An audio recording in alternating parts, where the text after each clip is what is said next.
up smoking. She used to smoke and drink coffee, and that seemed to be her diet, and she kept terribly thin.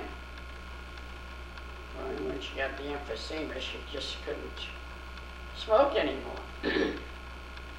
So she started putting on weight, and her disposition changed because I think she was just upset being sick. She wasn't happy about it. Dave wasn't happy about it, so all they did was fight. So love turned into fight. And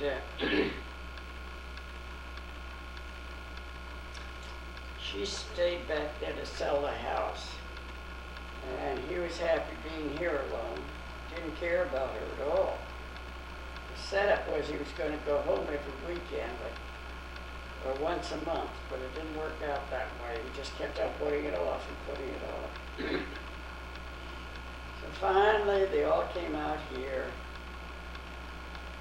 and Winky was very upset and not well and didn't know what was going to happen. Dave wasn't too anxious to live with her again. And where were they going to live, and how are they going to live? And so anyway, she talked to me, and I talked to Dave. I don't know if it was the right thing to have done, but I talked them to getting back together, and so they ended up by building a home in Baisei, a nice little home. She made the same mistake as she did with all her others, though. She had a living room and a family room, didn't need them both, and the living room was never used, but furnished. Winky was extravagant, and I think they had an awful time making finances meet. So anyway, they built this nice home and moved in and slowly furnished it. And then Winky really got sick. And the doctor said it was her lungs and there wasn't anything they could do about it. So Dave asked John if he would, John was going to graduate from high school and was going to go away to college, if he would go local and help take care of Mother, because Dave had no patience with her. She was very demanding. She had a bell in her room, and she was forever ringing it because she just needed this and needed that. And of course she wasn't well, so she was cross about things. And they had to go out to eat every night because she couldn't get up and cook, and if anybody else did, she wouldn't eat it. That was the only way to get her to eat, was to eat out, so they ate out almost every night. So anyway, Winky was sick for a long time. And it made it tough on the whole family. Nothing much you could do about it. So she finally passed away. And she finally passed away. And Dave is now remarried. And Dave now has a new wife and seems to be very happy. He has stayed in the same home, has tried to sell it, but didn't have any bites, so he and his new wife has remodeled it. They really have done it up nice, and they seem to be happy there. And John was living in Baisei, not too far, and so they used to see quite a bit of him. And then all of a sudden, little John decided he wanted to be found, so he's going to Nashville. So he gave up everything in Fresno and Baisei, and moved him and his drums to Baisei, to Nashville. Well, this has been over a year. He's still waiting to be found. But I guess he's finally doing okay financially. So they Just hope everything goes along all right. He's a very good drummer, but got a lot of talent there. So now let's tell us about Dave's music. Well, Dave has a little orchestra that he plays about once a week in some dining. He plays dinner music. And he likes that. He plays at weddings once in a while. But of course, he works during the day at some box company. They make boxes to sell fruiting. So And he's the sales manager. He's the sales manager. His wife works at a water company, so financially they seem to be doing all right. Now tell us about Bonnie. Yes, my little Bonnie. Well, Bonnie and Denny were married. Seemed very happy for 10 years or so. And all of a sudden, Denny wanted to find himself, so he left Bonnie to find himself. I think he's still looking, but he found Jesus, so he's happy with Jesus. So anyway, Bonnie found Ron.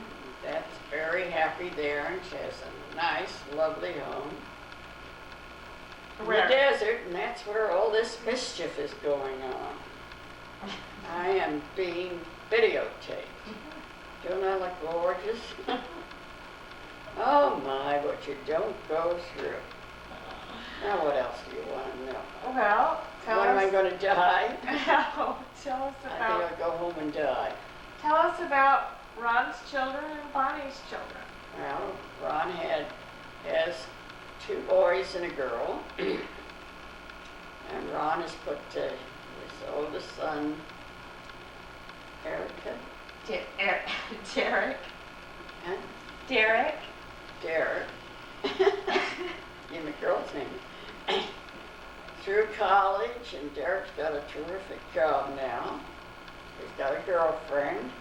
He does a little traveling. Right now he's in England, and everybody's going to be there for a little while, and he's got an apartment, so everybody in the family is running over to see him.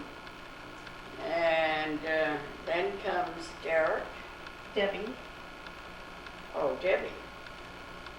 Debbie's the girl in the family, and Debbie's just got married for a couple of years, had a beautiful wedding.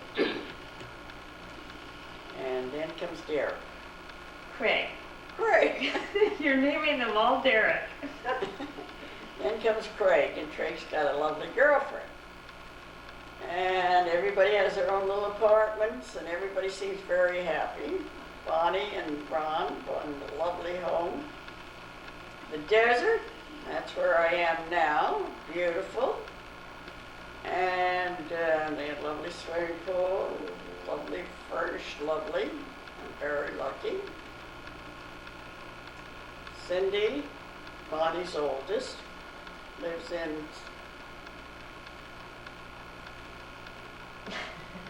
San Clemente.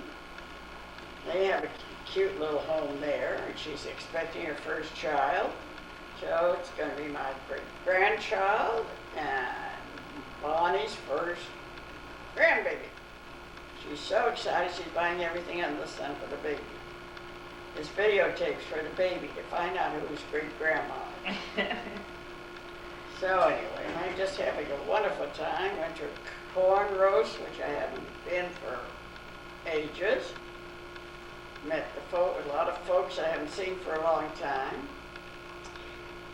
And anyway, I'm living at all the kids' houses. They all have a grandma room, so I just have to sleep in it. So you forgot one child. You forgot Shelley. Poor Shelley. Now, Shelley's married, and I went to see Shelley's house. She's got an adorable house. That little girl's amazing as she's becoming a gardener. Beautiful little garden. And she gave me a roast to take home with me, just gorgeous.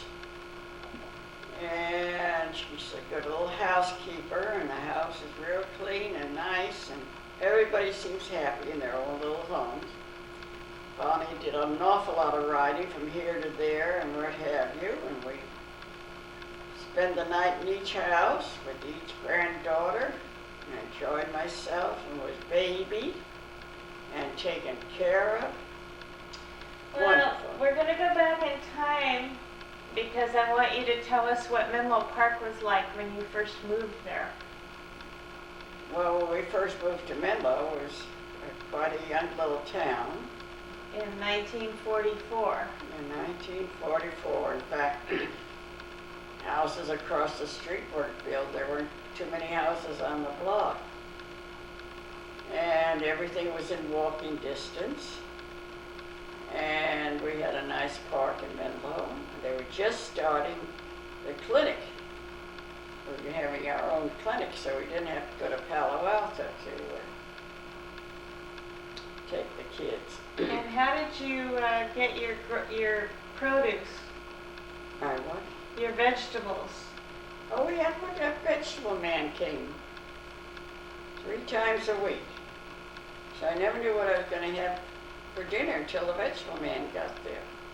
And we had an egg man and a milk man, a bread man.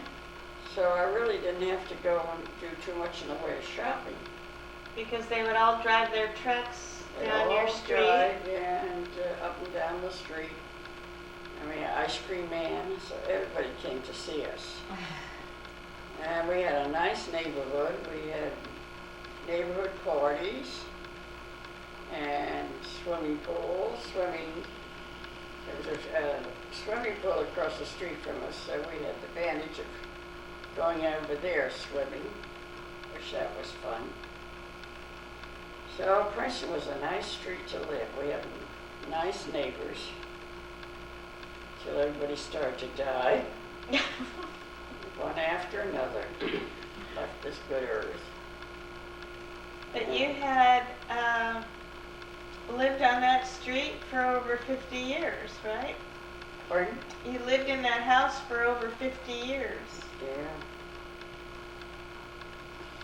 So when my husband died, I decided I didn't like living alone, so I decided Channing House was for me, which is in Palo Alto, not too far from where I live, so it worked out beautifully. I could take my sweet time about moving in. I used to bring things over. The Severe Itner helped me bring things over and organize the place before I moved in, so I knew where things were and put paper on the shelf and everything. So I got a cute apartment. I'm very happy there. Made some nice friends. Lillian Taylor, who was, well, I came in before Lillian, about a month before her, so I knew a little bit more about the place. So I took Lillian under my wing, and then we started going together, so it worked out fine because we went for walks and went for exercise. We went to all the classes together. Always had the meals together, so we always had somebody to eat with. The worst part about Channing House when you're new is the dining room. You don't know where you're going to sit. And usually the places are taken, especially in the morning. You come in, you sit, and they say, oh, that's taken, you can't sit there. So you look and you stand there and you say, where do I sit? I mean, it's kind of tough then. So, but somehow you live through all of that kind of stuff. It's been an ideal place to be when you're alone, because everybody sort of looks out for you. If you don't appear in the scene, they call up or find out why. And Well, let's go back in time a little bit and talk about you were a brownie leader when Bonnie was little. yeah, on Princeton Road, Mary Ann Whiting, one of the mothers, decided she'd be the brownie leader, but she needed a co-leader. And I said, I don't know anything about this stuff, but I said, I'll go to the meetings with you and find out what it's all about. So I went to meetings with her, and before I knew it, I was a co-leader, and it was fun. We enjoyed it. So, And then it went into the Girl Scouts. and then we went to Girl Scouts. We had a nice bunch of kids. They were They had a lot of fun. Went on the different camping trips and went overnight different places. Spent the vacation at different camps and worked out fun. And Bonnie always got a nice letter from her dad. You saved all those letters, huh? Well, that was fun. Now, your husband liked to write poems and letters, didn't he? Oh, yes. Anytime anybody's birthday or anything, I'd say, oh, write this or write that. No problem. He was a fun guy, and everybody loved him, so. And we have a big box full of his poems and letters Yeah. that he's written different people over the years. Yeah, my sister was transferred to Japan, and she says she had a group of people that couldn't wait for his letters. And I thought he insulted her, but she just loved every word of it. And she said they couldn't wait till they came. So I wrote them down one time when I came down, and the girls just loved reading them. So that was fun, hanging on to what he had to say. And then he used to write Bonnie letters at Girl Scout and Brownie Camp. Yeah, I always wrote to Bonnie. There was always a letter waiting for her when she first went. And all the other girls used to love to hear. Yeah, I always waited for her. Yeah, quite a guy. And you used to have you used to entertain a lot and Yeah, have a lot of barbecues. Daddy didn't like to go anywhere. He liked to be the host. So we always were having barbecues and different people down. And it was fun. We enjoyed it. So he loved his home. Couldn't get him to go anywhere. Just loved staying home. But he did manage to come see the kids when they moved away and see his grandchildren. That was really our vacation, was just visiting family. Because Dave and Winky moved to New Jersey.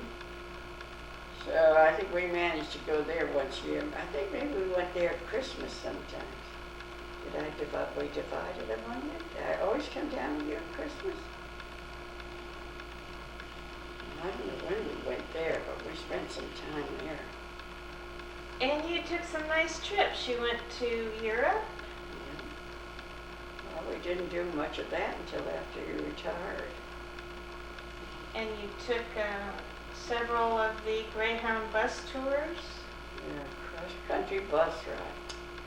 Oh, that was a long ride, but it was fun. And you went on a cruise? Went on a couple of cruises. I enjoyed the cruise. Always went with a couple, so that's always made it fun. So we had some good years together. Well over 50. He was a fun guy to be with. Miss him. And life goes on. what happened one time when Cindy and Shelley gave Grandpa a wig for Christmas because Grandpa didn't have very much hair? Yeah, Grandpa, we always came down to Bonnie's for Christmas. And then we'd go out for breakfast because then they'd put the turkey in. So poor Grandpa was bald. The kids asked him, how did Grandpa get bald? And he said, well, he fell asleep on the rug and Grandma came with a vacuum cleaner. So Grandpa has no hair. So anyway, the girls decided to give Grandpa a wig for Christmas. So it was a cute, great, real curly one. So Grandpa put it on and wouldn't take it off. And we went out for breakfast, and Cindy especially was very embarrassed. She wouldn't even go near him. And she stayed, she wanted to sit at another table.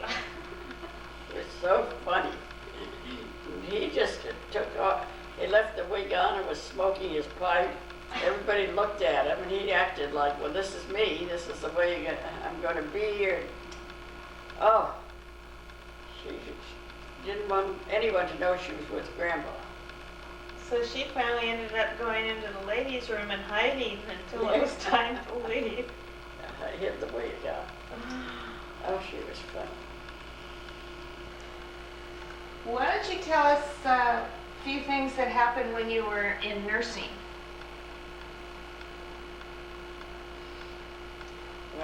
went to nursing school at Children's Hospital in San Francisco with Helen Brennan. We both graduated from, well, her name was Helen Deach then. We both graduated from grammar school together, and we both decided to be nurses. So we went to Children's Hospital. Of course, it was 2 years and 4 months. They just had children and adults, women and children. There weren't any men there at all. So they asked us to, so it was 2 years and 4 months, and 4 months if it was over at UC Hospital, so we get mail training. And that was quite an experience.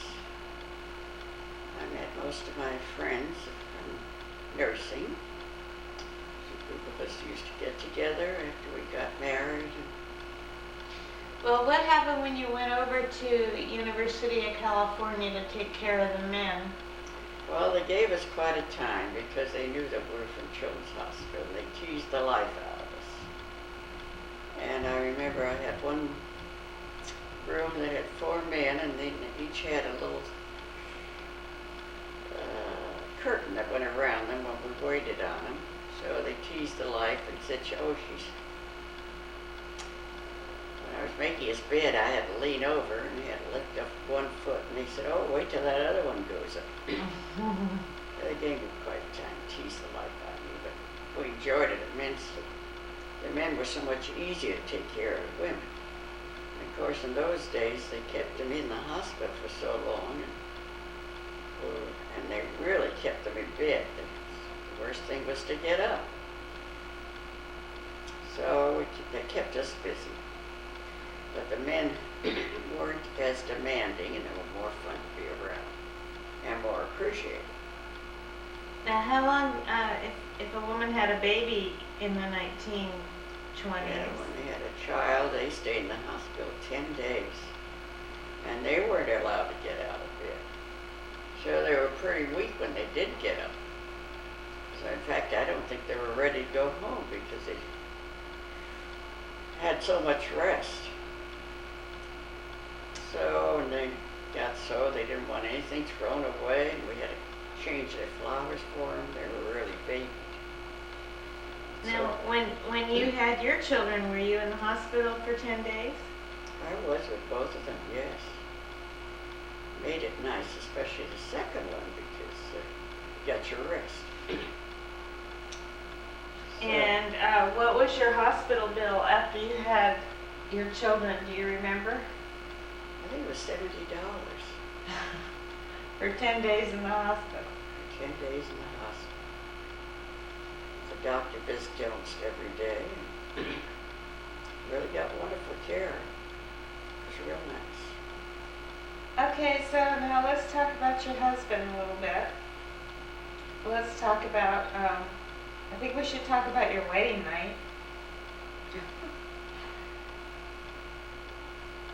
Well, Roy was quite a character. Of course, we were going together for a while, and his mother was very anxious to set the wedding date because she was in her 70s and wasn't in the best of health, and she wanted him settled before she left Mother Earth.